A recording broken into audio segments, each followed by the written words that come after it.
그렇지 아니하니라 라고 하신 이 말씀에서 우리가 발견할 수 있는 두 번째 것은 하나님의 성품입니다. 하나님이시라면서 나중에 일어날 이런 일들에 대해서 모르셨나요? 어차피 이혼도 좀 하고 그렇게 살 수밖에 없는 세상임을 인간이 타락했을 때 그런 상황이 일어날 것을 모르셨나요? 그러면 미리 창세기에서 원형도 있지만 나중에 이런 일이 일어났을 때 이렇게 해라라고 미리 설명해 주셨으면 이런 오해가 발생하지 않았을 텐데 왜 마음을 자꾸 바꾸십니까? 왜 이랬다 저랬다 하십니까? 한 입으로 두 말 하십니까? 라는 불만을 가지게 된다는 겁니다. 여러분, 하나님이 이랬다 저랬다 하는 모습, 변덕쟁이 같이 보이시는 모습 성경에 있습니까? 없습니까? 제법 있습니다. 바리새인들이 트집을 잡는 이유가 바로 그것이에요. 하나님이 처음과 다른 말 하시는 것 같다는 거예요. 성경에 나오는 표현 중에 내가 만든 것을 후회한다. 내가 원래 이들을 저주하려고 했으나 그것을 취하한다. 내 계획은 이런 거였으나 이제 이것을 돌이킨다. 하나님이 그런 표현 많이 하시죠. 하나님이 원래 계획하셨던 것을 취하하시고 바꾸시고 변경하시는, 세상 말로 하면 변덕쟁이 같은, 이랬다 저랬다 하는 기준도 없는 것 같은 그런 모습이 보인다는 거예요. 오늘 바리새인들이 거는 시비도 거기에서 나온 겁니다. 하나님은 왜 그렇게 하실까요?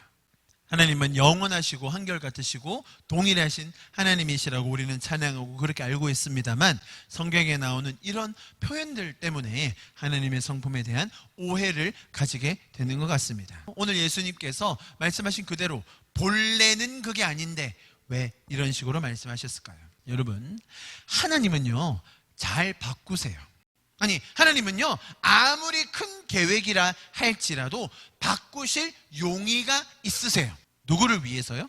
무엇을 위해서요? 죄에 빠져서 고통받는 하나님의 형상들을 우리를 위한 것이라면 하나님은 자신의 자존심, 자신의 기득권, 내가 받아야 할 영광, 나의 올곧음 바꾸실 용의가 있다는 거예요. 단순히 요건 잘못됐구나, 요건 내가 실수했구나, 요건 좀 틀리게 했네, 이렇게 좀 바꿔볼까, 다른 계획을 세워볼까 라는 임기응변적인 변화가 아니라 하나님의 마음의 중심은 처음부터 끝까지 어떻게 하면 이 인간들을 살릴까, 어떻게 하면 한 영혼을 얻어낼까, 어떻게 하면 나의 형상으로 창조된 이 사람들이 다시금 나의 원형의 모습을 깨닫고 강자가 약자를 보호하고 서로가 서로를 용납해주며 이해해주며 사랑하며 살게 할 수 있을까?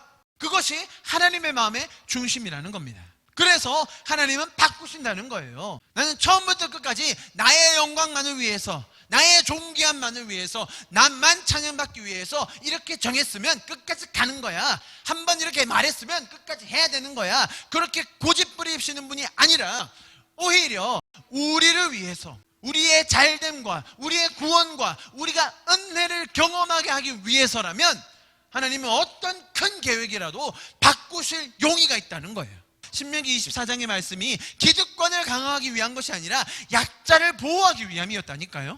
잘못 돌아가고 있는 세상에서 약자들을 보호하기 위해서 원래 만들었던 원형은 이거였지만 그것에 보강이라도 하시면서 어떻게 하면 이들이 더 잘 살게 할 수 있을까, 어떻게 하면 이들이 더 은혜를 누리게 할 수 있을까, 어떻게 하면 이 원형에 더 가깝게 살 수 있을까 라는 것이 하나님의 마음이라는 거예요.